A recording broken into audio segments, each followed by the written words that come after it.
یہ گروپ اندر اندر تھا، مگر پھر انہوں نے شرارت زیادہ کرنی شروع کر دی. کچھ افریقہ کے لوگ اگر ہوں گے تو ان کو پتہ لگے گا کہ 64 کے اندر مرحوم کینیاٹا نے برٹش گورنمنٹ کے خلاف بغاوت کی، ماؤ کی موومنٹ جاری کی، ہزاروں آدمی اس میں مارے گئے، کیکویو تو بہت مارے گئے، کینیاٹا جیل میں چلا گیا. اس موقع کے اوپر ہماری جماعت کے اندر ایک ایسا گروپ پیدا ہوا کہ جو پرنٹ کر کے سائیکلو اسٹائل کے اندر لوگوں کو کاغذ بھیجتا تھا، جیسے آج بھی بھیجنے والے ہیں. کیا تھا کہ یہ امام غلط ہے، اس کی ونشاوڑی، اس کی جو نسل ہے وہ غلط ہے، یہ تو حسن بن سبا کا بیٹا ہے، یہ تو کیا بزرگ کا بیٹا ہے، یہ تو یہ ہے، یہ تو وہ ہے. عباسی خلفاء نے اپنی پوری طاقت لگائی اماموں کے غلط شجرے ظاہر کرنے کے لیے. تواریخ میں اس بات کے اعلانات ہیں. ہمارے اماموں نے خاص طور پہ حضرت امام محمد بن اسماعیل سے لے کے امام رضی الدین عبداللہ تک، انہوں نے اس دور سطر کے اندر اپنی ہل چال، اپنی حرکات و سکنات راز میں رکھی، لوگوں کو پتہ نہیں تھا. امام کبھی سامنے بھی کھڑے ہوتے تھے تو چند دائی تھے جو جانتے تھے کہ یہ حضرت امام ہیں، دوسروں کو تو پتہ بھی نہیں لگتا تھا، کبھی سوداگر کے بھیس میں، کبھی کسی بھیس میں. امام کو مرنے کے لیے کوئی ڈر نہیں تھا. امام حسین تو سامنے گئے، مگر اماموں نے اس دور سطر کے اندر اپنا بھیس بدل لیا جماعت کی خاطر، کہ اگر امام بالکل ظاہر کے اندر کسی شہر میں یا گاؤں میں چلے جائیں تو اسماعیلی تو اپنی محبت سے مجبور ہو کے امام کے نزدیک آ جائیں گے دیدار کرنے کے لیے، اور یہ عباسی دشمن ان سب کو اور ان کی اعلی اولاد کو قتل کر دیں گے.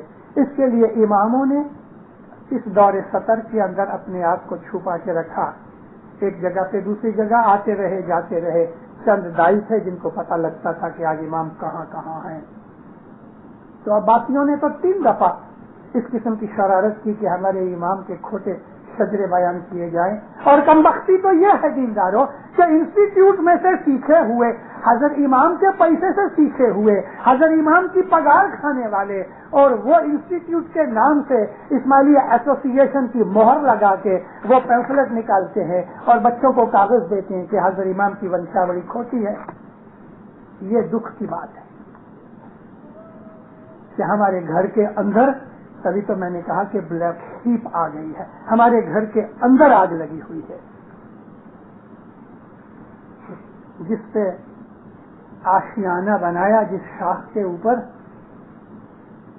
اسی آشیانے کو جب آگ لگی تو اسی شاخ کے پتے جو تھے وہ ہوا دینے لگے تاکہ یہ جلدی سے جل جائے. میں نے یہ بات اس لیے نکالی کہ خدا نہ کرے کہ ادھر کی جماعت کے اندر کوئی ایسا آدمی ہے کہ جس نے حضرت امام کی بیعت کی ہے اور امام کا دشمن ہے. حضرت عمر نے کیا کیا تھا؟ یہی کیا تھا. اور یہ سب عمر کی امت والے ہیں.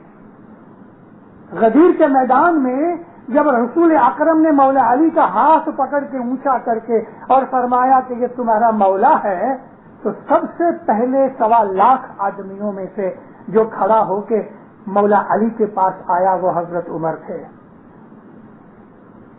اور حضرت عمر نے آ کے علی کو مبارک دی، ہاتھ چوما اور کہا کہ آج سے یا علی تم میرے اور کل مومنین اور مومنات کے مولا ہو. کہتا ہے کہ تم میرے مولا ہو، انت مولائی و مولا کل المومنین والمومنات. اور یہی حضرت عمر تھے کہ جنہوں نے خلافت کو جھٹ دیا. حضرت علی خلیفہ نہ بن جائے اس کے واسطے اپنے داماد کا جنازہ چھوڑ دیا. رسول اکرم داماد ہوتے تھے حضرت ابو بکر اور حضرت عمر دونوں کے. انہوں نے نبی کریم کا جنازہ چھوڑ دیا. اس کی دفن کریا میں ایک مٹھی بھی دھول مٹی بھی نہیں ڈالی رسول اللہ کی قبر میں، فاتحہ تک بھی نہیں پڑھی، کندھا بھی نہیں دیا. اور خلافت کے لیے بیٹھ گئے. ابھی آپ سمجھ لو کہ ان کے دل میں کتنی محبت ہوگی. اللہ کہتا ہے اے رسول کہو ان کو کہ تیری اہل بیت سے محبت کریں, اور رسول کہتے ہیں کہ اے مسلمانوں اللہ کہتا ہے کہ میری اہل بیت سے محبت کرو, میں بھی کہتا ہوں کہ میری اہل بیت سے محبت رکھو. انہوں نے بڑی محبت کی. کیسی محبت کی؟ رسول اکرم کے جنازے میں شامل نہ ہوئے, چلو وہ تو اہل بیت کے دادا تھے, بی بی فاطمہ کا صدق کا باغ چھین لیا. یہ محبت کی. بی بی فاطمہ 4-5 مہینے سے حاملہ تھی. حضرت عمر آگ لے کے گئے بی بی فاطمہ کا گھر جلانے کے لیے. جلایا تو نہیں, لیکن غصے میں آ کے جس دروازے کے پیچھے سے بی بی فاطمہ بات کر رہی تھی اس دروازے کو حضرت عمر نے لات ماری, اور وہ لات بی بی فاطمہ کی لگی پیٹ میں. محسن نام کے, ان کے پہلے سے نام محسن رکھا گیا تھا. حسن حسین اور محسن پیٹ میں مارے گئے. حضرت عمر نے لات ماری اور وہ پیٹ کے اندر گزر گئے, اور بی بی فاطمہ گزر گئی. اندر بچہ پوائزن ہو گیا. بی بی فاطمہ نے حضرت علی کو کہا مولا یا علی آپ خود میرے جنازے کو, میری میت کو غسل دینا, کسی اور کو میری باڈی ہاتھ نہ لگائے. آپ میرے شوہر ہو, آپ مجھے غسل دینا, اور آدھی رات کے بعد مجھے دفن کرنا. میری موت کی خبر کسی کو نہ کہنا میرے رشتہ داروں کے سوائے, میرے بچوں کے سوا. مولا علی نے ان کو غسل دیا اور انتظار کرتے رہے.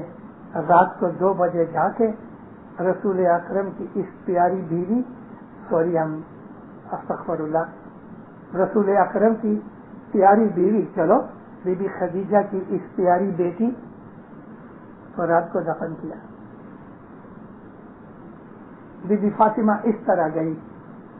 صحابوں نے رسول اللہ کی اس بیٹی کے ساتھ کتنا پیار کیا, دیکھا. اور پھر دوسرا پیار کیا, حسن حسین کے ٹکڑے کیے, حسن حسین کو چھینجا کیا, ان کو ورغلایا گیا, پانی بند کیا گیا.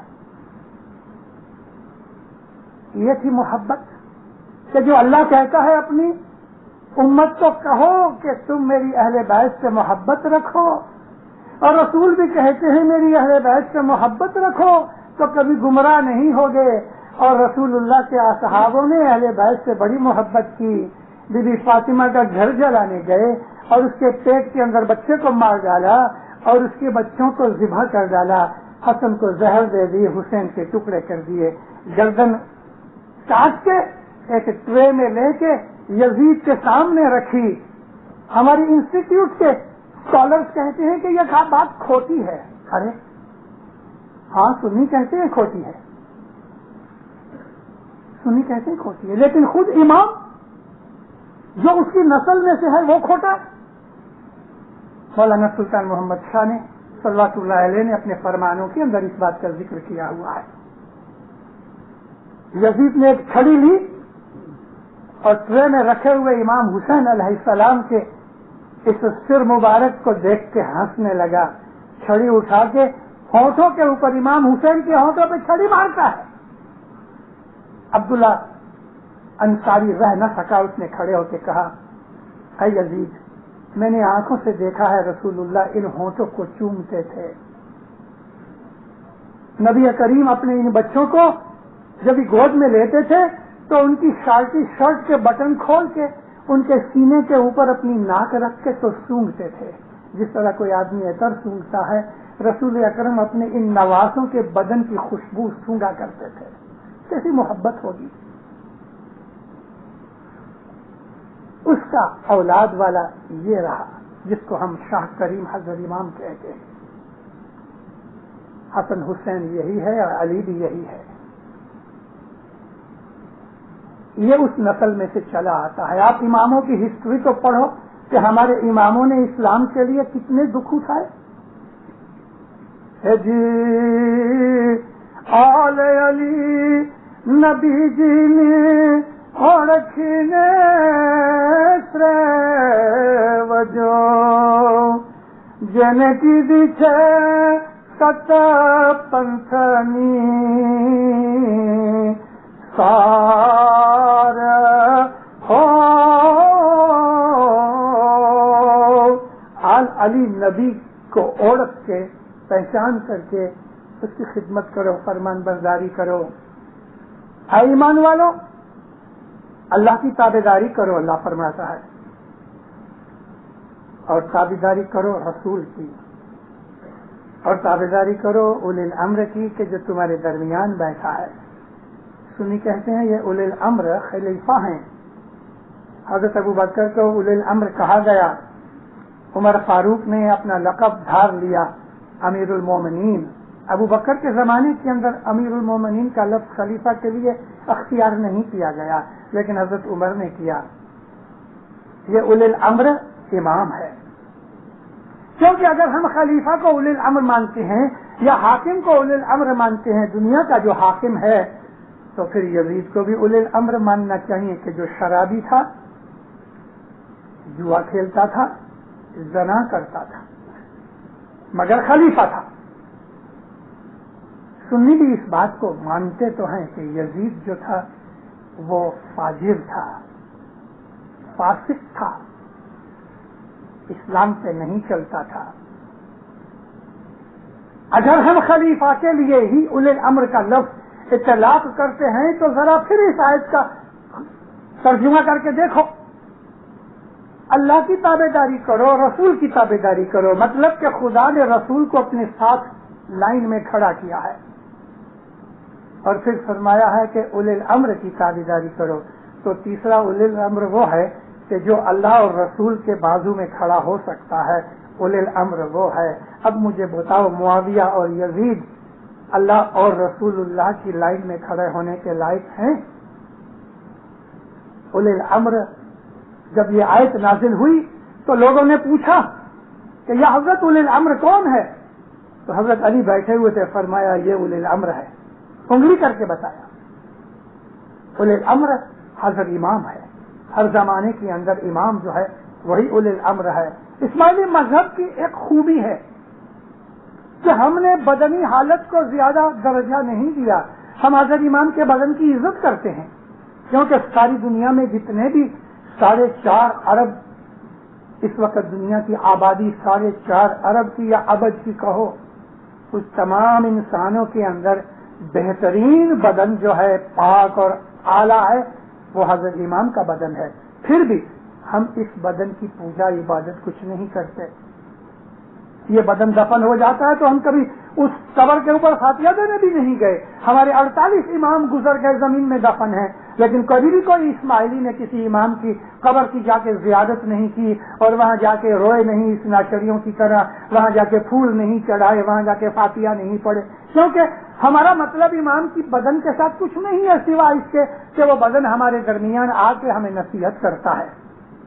لیکن ہماری جو کچھ بھی ایمان اور عقیدت کی بات ہے تو وہ اس نور کی ہے کہ جو نور امامت ہے، کہ جو علی نبی کا نور ہے، اور یہی اللہ کا نور ہے۔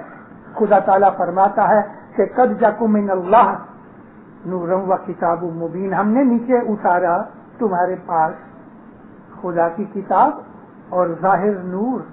کتاب اور نور کے درمیان واو لگایا ہے، واو کا مطلب اور، یعنی وہ کوئی دوسری چیز ہے، یہ نور ہے۔ ہمارا تعلق نور کے ساتھ ہے، ہم جو کچھ بھی مانگتے ہیں اس نور کو مانگتے ہیں۔ لوگ کہتے ہیں کہ تم آغا خان کے پاس دعا مانگتے ہو، اس کا نام لے کے، ارے بھائی ہم شاہ کریم کا جو نام لیتے ہیں وہ اس بدن کی ایک، جس طرح سے ٹیلی فون کسی آدمی کے گھر پہ اور اس کا خاص نمبر ہوتا، لیکن مقصد تو وہ آدمی ہے۔ حضرت امام کا جو بدن ہے وہ صرف ایک ذریعہ ہے، جیسے کہ ایک کاغذ کے اوپر جو لکھا ہوتا ہے تو وہ لکھے ہوئے سے ہمارا مطلب ہے، کاغذ کے ساتھ نہیں۔ حضرت امام کا جو بدن ہے وہ محض ایک لنک کے طور پہ ہے، لیکن امام کا جو نور ہے وہی نور خدا کا نور ہے، کہ جس کو خدا تعالیٰ نے فرمان کیا فرشتوں کو کہ اس کو سجدہ کرو۔